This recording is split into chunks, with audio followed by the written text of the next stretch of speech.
Oh, it seems like only yesterday we were filming episode 2 of this motor vlog. And now here we are today, starting season 2. It's amazing how quickly the last year has definitely gone by. I figure we'll start this new season off with, let's review the new helmet that I'm using for season 2, hopefully. The Shoei RF-SR. Roll the intro.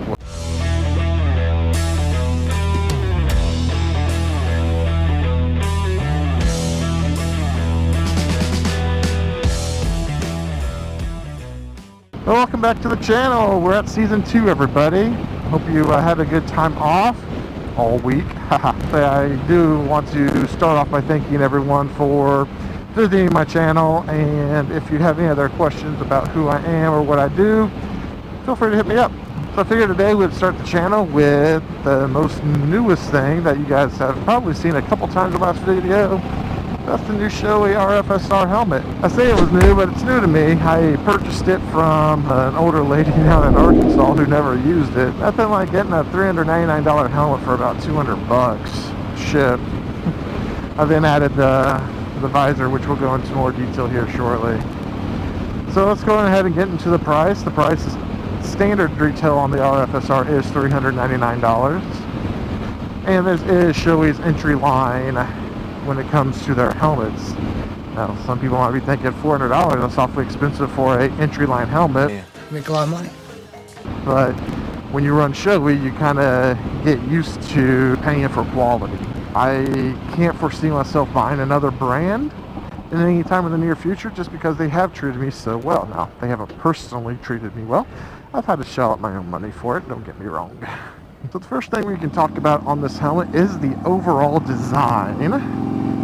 As you can see, most likely in this picture, there are not a lot of vents on this helmet, and they are all closed for the sake of this moto vlog.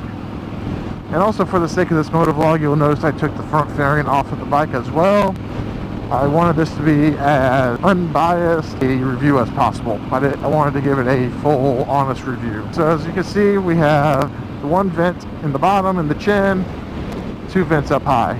Surprisingly, it does provide very adequate ventilation.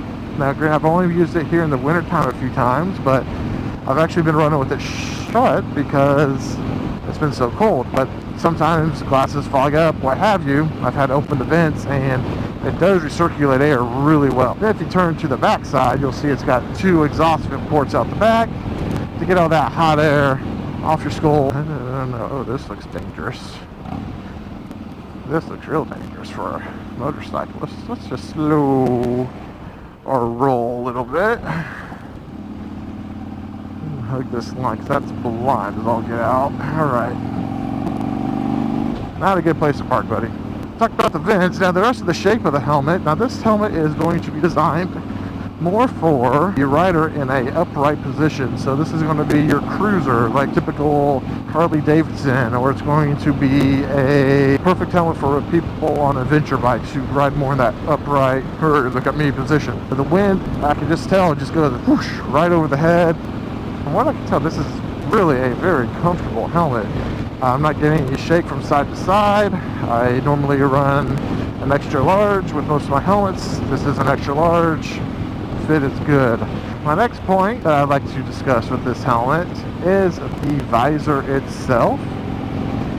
This has got to be the easiest change for a visor I've had so far. Even my Shoei GTR I had, it seemed clunky to swap them out. This thing is literally poop, pop off, and then you put it back on the same faction. It's not going to be as easy as, say, one of those new Rock Atlas 2.0s or whatever they're called, where they just have the little thumb screw. A little bit more complicated than that, but I get this whole thing swapped out in less than a minute. So that's the visor in whole. Now, as far as the visibility, I can see with my peripherals, I can see my hand out here at a 90 degree from my body. That's pretty good. This visor is nice and wide. I can check for deer, I can check for frog, check for whoever's coming out of those bushes. So it is a very, very good visibility. and the clarity is also top notch. Now granted, I am using the Spectra Gold visor. It's made by Shoei, so it's going to be just as clear as your smoke shields or your clear visors. So the clarity is just superb. I mean, there's no haziness, no nothing to it.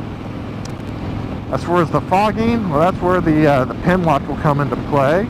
As long as you install the pin lock, anything that's on that portion of the visor, which kind of goes to here and to here, I don't have to worry about it fogging. Now I could care less if the rest of it's fogged up, as long as what I am seeing is crystal clear. Now this helmet does, when it gets to the lower temperatures, it does have a little bit of an issue with people who might wear glasses like I do. I do have some internally fogging up if I'm at a sit still. If I am moving, it dissipates pretty quickly. You can crack it a little bit. It does have a kind of like a city mode, which is kind of like this to allow some extra air in, but again, for vlogging purposes, we'll just keep that locked down. All right, well, I guess this is going to be the next test, kind of fitting Tommy. We're going to do wind noise. Now, the reason I say wind noise is because in my last video, so my season finale, was running the exact same helmet, exact same setup with a fairing, and man, the helmet just seemed noisy, very windy. So I went home and took the fairing off and decided to hop back on and do this review of the helmet. So we are now going 60. Again, good stabilization. It is a little loud. We're at 65 right now, cruising speed. Let's just throw it on up to 70. And there we go. I mean, it's not bad. My Shoei GT Air was quieter for sure. And that makes me kind of question a few things as far as if I ever do a long distance ride, do I want to bring this or get that Shoei back out? But I'm trying to eliminate all the excess helmets I have. But no, the wind noise isn't bad at all. Once I get past this heavy truck here, I'll at least open the chin vent to see if that changes our sound perception or not. Woo! Okay. Alright. That might make it a little bit louder. Oh, what's that on the side of the road? It's a deer with his butt wide open. Oh, that was so gross. You know, when it comes to summer months and I'm vlogging, I might have to actually fully open those up. As far as the helmet, as far as from a Moto vlogger's perspective, jury's still out. We'll see how this video came out here today, because I mean, if it's so loud that it's picked up too much wind noise, I'm going to have to figure something else out with the mic. I'm not going to get rid of the helmet. If anything, I'd just go back to the GT Air and run it for vlogging and use this as my regular ride helmet. But no, I mean, overall, I love it. The padding on the inside is nice and plush. It's washable. Mine did not. I don't know if this is just because I bought mine used and second hand, but mine did not come with a chin curtain. I had to purchase it separately, but it was only, I think, $8 from Amazon shipped to my door, so that wasn't a big factor. See, other things about this helmet, the reason I bought it was because these nice smooth sides right here, with the Shoei GT Air, it was like you had to put your GoPro mount at a very weird angle and had a very clunky mount.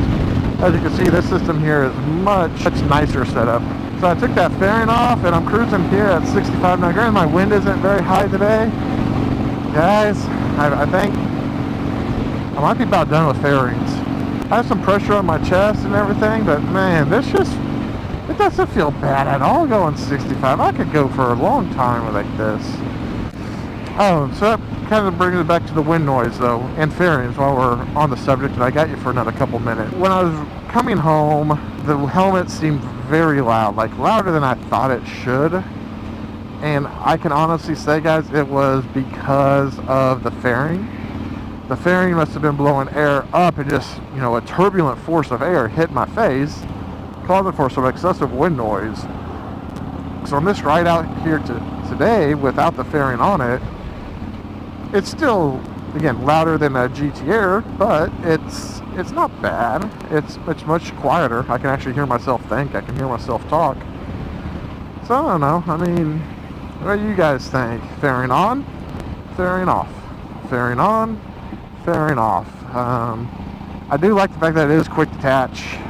So it might be something that I would maybe throw on for an extended period of time, like a longer road trip type of thing.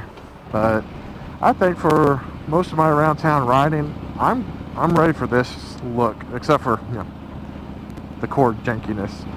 I'm ready. I think I like the naked look, and just riding it just now just kind of proved to me. Now I'll need to do this test again on another windier day. Oh, the wind is blowing pretty good, to see if this is truly what I like. But I don't know, that's a good initial test anyway. Alright, well guys, I hope you enjoyed my little miniature review. If you have any specific questions about this helmet, please feel free to hit me up. There's not a lot of information out there. I mean, you have all the basic reviews, but if you have a specific question about any of it, you know, give me a shout out. I'll be glad to answer any questions or even make another video if that's what it took. So yeah, season 2. Well, not sure how much video you got of me today, because I either didn't start Mr. GoPro 4 or the battery died on us partway through this ride. So anywho, I hope you guys have a good rest of your day. Chopper Fed out. See you on the next dark side.